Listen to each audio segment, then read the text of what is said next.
The wine felt like ice water and shame, a cold shock that ran down my scalp, into my eyes, and over the simple white dress I had been so proud of. It was a deep, blood-red Merlot, and it stained everything it touched. My dignity scattered like shattered glass on the cold marble floor. The laughter was the worst part. It wasn't just a few snickers. It was a wave of cruel, echoing amusement from 100 people in expensive clothes, snakes in silk and diamonds. They held up their phones, the small red lights of recording devices winking at me like malevolent eyes, capturing my lowest moment for eternity. They thought I was nothing. A charity case. A poor, nobody girlfriend that Leo Vance, their golden son, had inexplicably picked up. They had no idea who I was, who my family was. They had no concept of the storm they had just unleashed. What they did in that moment was unforgivable, a calculated act of cruelty designed to break me. But what they didn't know was that you can't break something made of steel. And what my brother did to them in return, well, it would leave them, and everyone in that room, utterly speechless. To understand how I ended up on the floor of that ballroom, soaked and shamed, you have to understand how it all began. My name is Mia Sterling, and this is the story of how I learned that a person's true worth is not in their bank account, but in their spine. It all started 6 months earlier, with a simple, earnest desire. I wanted to be loved for me. Just me. Not for the Sterling name, a name synonymous with global logistics, tech innovation, and a fortune so vast it was spoken of in hushed, reverent tones. My brother, Elijah, was the face of that empire. He was brilliant, ruthless in business, and fiercely protective of the one thing he had left of our family, me. After our parents passed away, he had raised me, shielding me from the vipers and opportunists that circled our wealth. But I grew tired of the gilded cage. I wanted something real. So, with Elijah's reluctant blessing, I moved into a small, simple apartment in a quiet neighborhood, took a job at a local library, and went by my mother's maiden name, Ross. I traded couture for comfortable sweaters and chauffeured cars for the city bus. It was there, among the dusty shelves and the quiet hum of learning, that I met Leo. Leo Vance was charming, handsome, and seemed completely uninterested in money. He was an architect at his family's firm, but he spoke of wanting to design community centers and affordable housing, not just another glass skyscraper. He fell in love with Mia Ross, the quiet librarian who loved classic literature and rainy afternoons. And I fell in love with him. For a year, it was perfect. It was real. Or so I thought. The trouble began when he proposed, and the time came for me to meet his family. The Vances were old money, a dynasty built on real estate and an unshakable belief in their own superiority. The first dinner at their sprawling estate was an ordeal. I wore my best dress, a simple but elegant navy blue sheath I'd bought from a department store. From the moment I stepped inside, I felt like a specimen under a microscope. Eleanor Vance, Leo's mother, was a woman carved from ice. Her smile never reached her eyes, which scanned my dress, my shoes, my simple pearl earrings with an expression of faint disgust. Her perfume was strong, sweet, and suffocating. "Mia," she said, her voice dripping with condescension. How quaint. Richard Vance, his father, barely looked up from his newspaper when Leo introduced me. He gave me a handshake that was limp and dismissive, his eyes already looking past me toward the bar. "Vance Industries is a legacy," he announced to no one in particular later that evening. "It requires a certain caliber of person to be a part of it. A certain pedigree." His meaning was painfully clear. And then there was Isabel, Leo's younger sister. She was beautiful in a sharp, predatory way, all sharp angles, and a smile that looked more like a sneer. She greeted me with a hug that felt like a cage. "Oh, it's so wonderful to finally meet you," she chirped, her voice falsely bright. "Leo has told us so much about your simple life. It must be so freeing not to worry about things like appearances." It was the first of many insults disguised as a compliment. I tried. I truly did. I smiled through their backhanded comments. I endured Eleanor's endless critiques of my manners, my job, my background. I ignored Isabel's subtle campaign to exclude me, forgetting to include me in family emails or cropping me out of photos she posted online. I did it all for Leo, because I loved him, and I believed that his love would be enough to bridge the gap. But Leo's love was a weak and flimsy thing. Whenever I would tell him how his family made me feel, He would sigh and run a hand through his perfect hair. They're just from a different world, Mia, he'd say. They don't mean anything by it. It's just their way. Their way is cruel, Leo. I'd insist, my voice small. Just try a little harder, he'd plead. Wear that designer dress your brother sent for your birthday. Maybe if you just fit in a little more, they'll come around. He didn't see that he was asking me to erase myself. He wasn't defending me. He was managing a problem. And the problem was me. My own brother saw it clearly. Elijah hated them from the start. We had our weekly dinners, a sacred ritual for us. He'd listen quietly as I recounted the latest slight from the Van Cess, his jaw tightening, his dark eyes growing stormy. Mia, you don't have to tolerate this, he told me one night, his voice a low growl. Say the word, and I will grind their legacy into dust. No, Eli, I'd say, placing a hand on his arm. This is my life. I have to do this myself. I love him. Elijah looked at me, his expression a mixture of profound love and deep worry. His love should be your shield, little sister. Not another battle you have to fight. He was right, of course, but I was too blinded by hope to see it. The breaking point, the event that would shatter my illusions forever, was Richard and Eleanor's 50th wedding anniversary gala. It was the social event of the season, a massive, opulent affair held in the grand ballroom of the city's most exclusive hotel. The Van Cess had spent a fortune to showcase their power and prestige. Everyone who mattered in their world was there. Leo had practically begged me to come. This is important, Mia.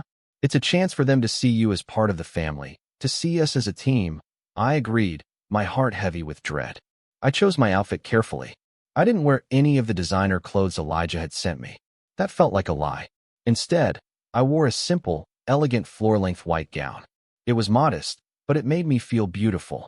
I wanted them to see me, Mia Ross, not a costume I was wearing to impress them. The moment we arrived, the onslaught began. Eleanor's eyes swept over my white dress, a flicker of pure venom in her gaze. White? She whispered, loud enough for those around us to hear. How utterly presumptuous. Trying to look like a bride before you are 1 inch. Isabel slinked over, a glass of champagne in her hand.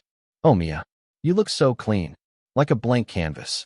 It's a bold choice, to have nothing to say with your fashion. I felt Leo's hand tighten on mine, but he said nothing. He just smiled tightly and steered me toward the bar. The entire evening was a blur of fake smiles and veiled insults. I felt like a ghost, drifting through a party I had no place in. I tried to engage people in conversation, but the moment they learned I was a librarian with no family name they recognized, their eyes would glaze over and they'd find an excuse to walk away. The inciting incident happened about 2 hours in. Isabel made a show of clutching her throat, her eyes wide with manufactured panic. My necklace, she shrieked, her voice cutting through the din of the party. My great-grandmother's diamond necklace. It's gone. A hush fell over the room.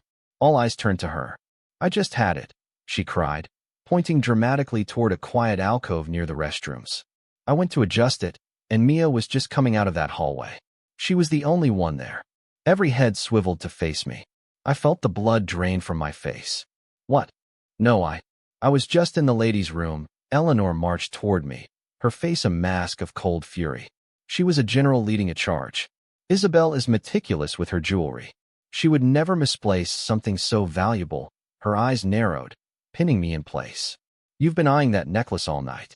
I saw you. I haven't. I protested, my voice trembling. I would never. Of course you would, Richard Vance boomed, stepping forward to stand beside his wife. He projected his voice for the entire room to hear. You see all this, and you want a piece of it. We took you in, and this is how you repay us? By stealing family heirlooms. The accusation hung in the air, thick and poisonous. People were whispering, pointing. I looked to Leo, my eyes pleading with him. Say something. Defend me. You know me. He just stood there, his face pale, trapped between me and his family. He opened his mouth, then closed it again. He was a coward, paralyzed by his own weakness. Let me see your purse, Eleanor demanded, grabbing for the small, simple clutch I was holding. No. I clutched it to my chest. It felt like the last piece of my dignity. Her eyes flashed with triumph. She's hiding it. She has it. The scene escalated with terrifying speed. Isabel started to cry, fat crocodile tears rolling down her cheeks. Great-grandmother's necklace, gone forever. The crowd surged closer, a morbidly curious mob. Eleanor's face was inches from mine, her breath smelling of gin and malice. You are a common thief. A little gold digger who got caught. She lunged and ripped the purse from my hands. With a dramatic flair, she upended it. My lipstick, my keys, my phone, and a glittering diamond necklace tumbled out onto the floor. A collective gasp went through the room. Isabel had planted it. It was so obvious, so horribly transparent. She must have slipped it in when she gave me that cold, calculating hug earlier in the evening. No one moved. The silence was deafening. Then, Eleanor did something I never could have imagined. She drew back her hand and slapped me, hard, across the face. The crack echoed in the silent ballroom. My head snapped to the side, my cheeks stinging with a fiery pain. Tears sprang to my eyes, born of shock and humiliation. The crowd erupted. Not in my defense, but in jeers and laughter. The spell of civility was broken. Someone near me, a young man in a tuxedo I didn't recognize, shoved me hard. "Get the trash out of here," he yelled. I stumbled backward, my heel catching on the rug, and I fell to the floor in a heap of white fabric and broken pride. I looked up, and all I could see were faces twisted in scorn and the cold, bright lenses of their phones. Then Eleanor picked up a full glass of red wine from a passing waiter's tray. She stood over me, a cruel smile playing on her lips. "This is what we do with stains we can't get out," she said, and she poured the entire glass over my head. The cold liquid soaked my hair, my face, my dress. It was a baptism of humiliation. The laughter grew louder, a roaring beast that consumed me. And through it all, I looked for Leo. I found his eyes across the room. I silently begged him, "Help me, please." He held my gaze for a heart-stopping second. I saw the conflict, the fear, the shame. And then he made his choice. He looked away. He turned his back on me, presenting his shoulder to the scene as if it had nothing to do with him. He chose them. He chose their money, their name, their approval. He sacrificed me on the altar of his own cowardice. That was the moment my heart didn't just break, it turned to dust. The love I had felt for him vanished, replaced by a cold, clear certainty. I was utterly alone. "Get her out of my party," Richard Vance ordered, his voice full of disgust. 2 burly security guards materialized, grabbing me roughly by my upper arms. They hauled me to my feet, my dress dripping, my hair plastered to my face. They didn't walk me out. They dragged me. My shoes scraped against the polished floor as they pulled me through the parting crowd, through the lobby, and out the grand front doors of the hotel. They shoved me one last time, and I fell onto the cold, rain-slicked pavement of the street. The heavy glass doors swung shut, sealing me out in the darkness and the drizzle. I was left there, a discarded thing. My dress was torn at the shoulder from their grip. My cheek throbbed. I was covered in wine that looked like blood in the dim streetlights. I wrapped my arms around myself and began to sob, not loud, dramatic sobs, but the quiet, hopeless, soul-crushing sobs of someone who had lost everything. A car pulled up to the curb. A young valet, no older than 20, got out. He saw me, and his face filled not with scorn, but with pity. He took off his uniform jacket and, without a word, draped it over my shivering shoulders. "Are you all right, miss?" he asked, his voice gentle. That small, unexpected act of kindness broke through my shock. It was a lifeline in an ocean of cruelty.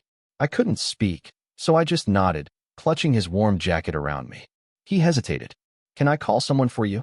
His question cleared the fog from my mind. Someone. There was someone. I fumbled in my ruined purse, my fingers shaking so badly I could barely work the screen of my phone. I found the number. The one number I could always call. I pressed it. It rang once. "Mia?" Elijah's voice. Calm.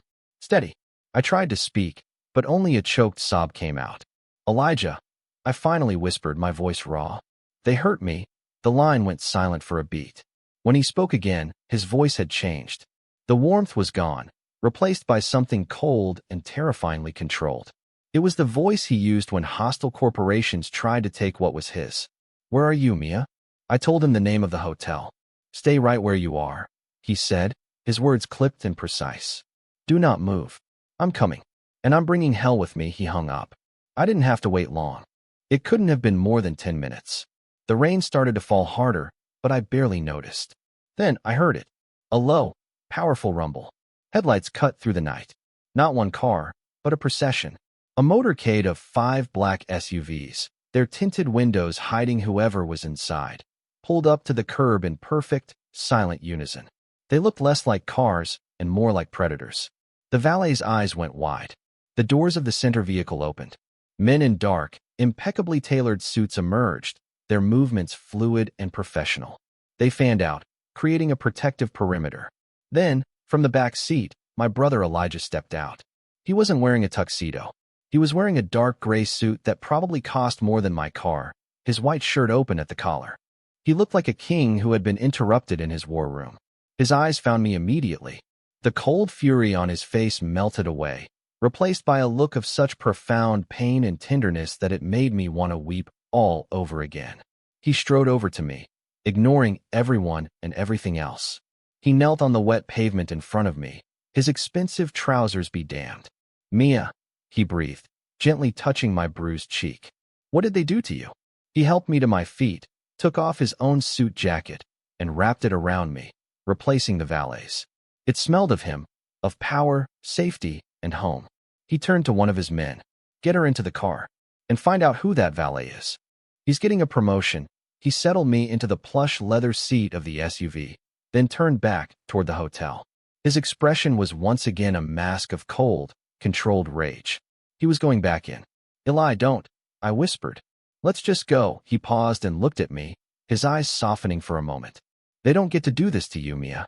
They don't get to break my family and walk away. This isn't revenge. This is a reckoning." He turned and walked toward the hotel entrance, his security team falling into formation around him. The hotel's burly security guards, the same ones who had thrown me out, moved to block the door. "Sorry, sir. This is a private event." Elijah didn't even break his stride. Two of his men simply moved forward and pushed the guards aside as if they were children. The doors swung open, and he strode into the lobby, a force of nature that could not be stopped. The party was still in full swing, the laughter and music just as loud as before. They had already forgotten me. Elijah walked to the center of the ballroom floor. The music screeched to a halt as one of his men spoke to the DJ. A sudden, jarring silence fell over the room. Everyone turned to stare at the handsome, imposing stranger who had crashed their exclusive party. Richard Vance stepped forward, his face red with indignation. "Who in God's name do you think you are? This is a private party." "Security." Elijah ignored him. He scanned the crowd, his eyes like chips of obsidian. Then his voice, amplified by the room's acoustics, boomed out, silencing every whisper, every clink of glass. "Which one of you touched my sister?" The question hung in the air, a physical thing. People looked at each other, confused. "Sister? What sister?" Eleanor Vance, emboldened by the crowd, laughed a brittle, ugly laugh. "We have no idea what you're talking about. We simply removed a thief who tried to crash our party." Elijah's gaze snapped to her. It was a look so cold, so full of contempt, that she actually took a step back. "A thief," he said, his voice dangerously soft. "You mean Mia Ross? So you know the little tramp?" Isabel chimed in, stepping forward. "She stole my family heirloom." "Heirloom." Elijah repeated the word as if it were a piece of garbage in his mouth. He smiled then, a smile that was all teeth and no warmth. It was the most terrifying expression I had ever seen. "Let me introduce myself. My name is Elijah Sterling, and the woman you just assaulted, humiliated, and threw into the street is Mia Sterling, my sister, the co-heir to the Sterling global fortune." You could have heard a diamond drop. A wave of shock and disbelief washed over the room. Jaws hung open. Eyes widened in horror. The Vances looked as if they'd been turned to stone. They stared at him, then at each other, the color draining from their faces as the catastrophic scale of their miscalculation began to dawn on them. That's not possible," Richard stammered. "Oh, it's very possible," Elijah said smoothly. "And you see, we Sterlings are very protective of our own." He nodded to one of his assistants. A moment later, a massive projection screen descended from the ballroom ceiling. I find that visual aids are so helpful in these situations, don't you? An image flickered to life on the screen. It was high-definition security footage from the hotel hallway. The crowd watched in stunned silence as the video showed a clear shot of Isabel, looking over her shoulder, before quickly and deliberately slipping her own necklace into my clutch purse, which I had left on a small table while I was in the restroom. A collective gasp went through the room. Isabel's face went white as a sheet. But wait, there's more, Elijah said, his voice laced with icy amusement. The footage changed. Now it was the ballroom itself, from a different angle. The crowd watched the entire scene play out again, but this time from an objective, undeniable perspective. They saw Eleanor's slap. They saw the young man shove me. They saw Eleanor pour the wine. And most damningly, they saw Leo Vance turn his back. The murmurs in the room turned to angry hisses. The Vance's friends and allies began to back away from them, creating a circle of shame around the family. They were no longer hosts. They were pariahs. Elijah let the images sink in before he spoke again, his voice dropping to a conversational, almost pleasant tone, which made it all the more menacing. He addressed Richard first. Richard, Vance Industries. An impressive, if somewhat stagnant, company. For the past 6 months, my primary investment bank has been quietly acquiring your company's debt. As of 15 minutes ago, we called in that debt. All of it. Your board had 2 choices: declare bankruptcy or accept a buyout. They chose the latter. As the new majority shareholder, my first act was to call an emergency board meeting. Your position as CEO has been terminated. Effective immediately, Richard swayed on his feet, looking as if he might faint. Elijah then turned his attention to Eleanor. Eleanor, you pride yourself on your charity work. The chairwoman of the Children's Hospital Foundation. A very prestigious position. It's a shame that the foundation's largest anonymous donor, who is, coincidentally, me, just made a phone call. I explained that I could no longer, in good conscience, support an organization led by a woman who would physically assault an innocent guest at a party. The board held an emergency vote. You've been removed. Eleanor let out a small, strangled cry. Next, he looked at Isabel, who was visibly trembling. Isabel, your trust fund. That comfortable little safety net that allows you to live a life of leisure and cruelty. It was managed by a boutique firm, wasn't it? A firm that Sterling Global acquired last Tuesday in a deal that was kept very, very quiet. Your portfolio has been liquidated. Your trust dissolved. I hope you enjoy learning the value of a hard day's work. Finally, his gaze swept the room. As for this hotel, the entire chain is owned by a real estate investment trust. A trust that my company has a controlling interest in. This party is over. And the Vances? Their credit lines, their assets, their memberships at every club in this city, all frozen or revoked. The house you're standing in tonight was a celebration of your legacy. But as of tomorrow morning, the bank, my bank, will be foreclosing on your family estate. You have 24 hours to vacate. You wanted my sister to know what it was like to have nothing. Well, Merry Christmas. You are ruined. He let the finality of his words settle over the silent, horrified room. Then he turned and walked out of the ballroom without a backward glance, leaving the complete and utter devastation of the Vance family in his wake. As he left, Leo came running out of the hotel, his face a mess of panic and desperation. He saw me in the car and rushed over. Mia, I am so sorry. I didn't know. If I had known who you were. I asked Elijah's driver to lower the window. I looked at the man I thought I loved, and I felt nothing.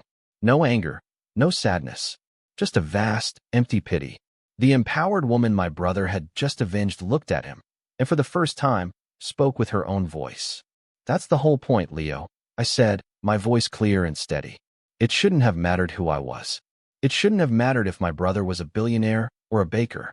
You should have defended me because I was the woman you loved. You should have stood up for me because it was the right thing to do. But you didn't. You stood there and watched them tear me apart because you were afraid of them. Your love wasn't real. It was just an accessory, and when it became inconvenient, you threw it away. Please, Mia, give me another chance, he begged, tears streaming down his face. A chance to do what? Love me for my money. I shook my head slowly. You failed the only test that ever mattered, Leo. It wasn't about them accepting me.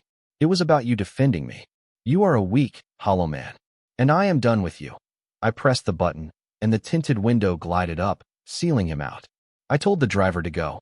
I didn't look back as we pulled away, leaving him standing alone in the rain, in the ruins of a life he had traded for nothing.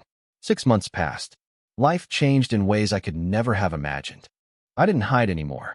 I took my name back, my real name. Mia Sterling. I embraced it. Elijah made me the vice president of the Sterling Foundation, our family's global philanthropic arm.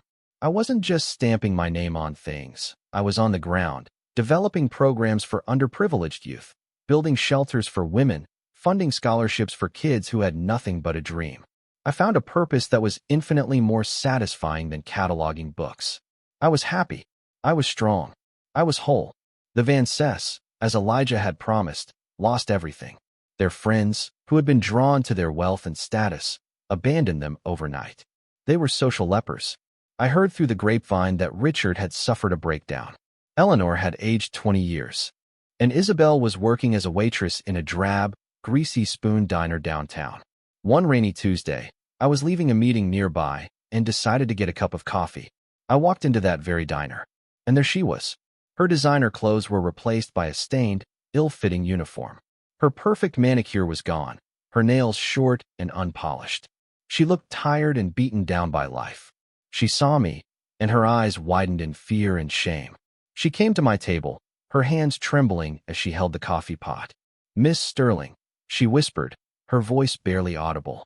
I am so sorry for what I did. It was monstrous. I was jealous of you, of how kind you were, of how Leo looked at you. I deserve all of this." I looked at the humbled woman in front of me, and I felt a surprising wave of nothing. The anger was gone. The hurt had faded. There was just a quiet emptiness where the wound used to be. "I know," I said softly.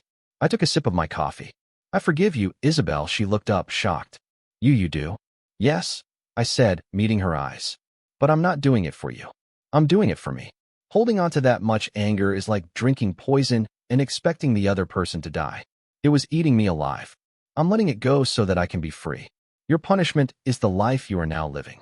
I hope, for your sake, that you learn something from it. I hope you find some peace." I finished my coffee, left $100 bill on the table as a tip, and walked out of the diner, leaving her staring after me in stunned silence. As I walked back into the rain, I felt a final, heavy weight lift from my shoulders. They tried to destroy me that night. They tried to make me feel small, worthless, and powerless. But all they did was hold up a mirror to their own ugly souls. They showed me that their wealth was just a costume they wore to hide the fact that they were morally bankrupt. They taught me that true power isn't about money or a famous name. True power is integrity. It's kindness in the face of cruelty. It's the strength to stand up for yourself and for others, even when your voice shakes. The greatest revenge wasn't watching their empire crumble. The greatest revenge was building my own, not of glass and steel, but of purpose and self-worth. The greatest revenge is my happiness, my peace, my strength. Because in the end, they didn't break me. They freed me.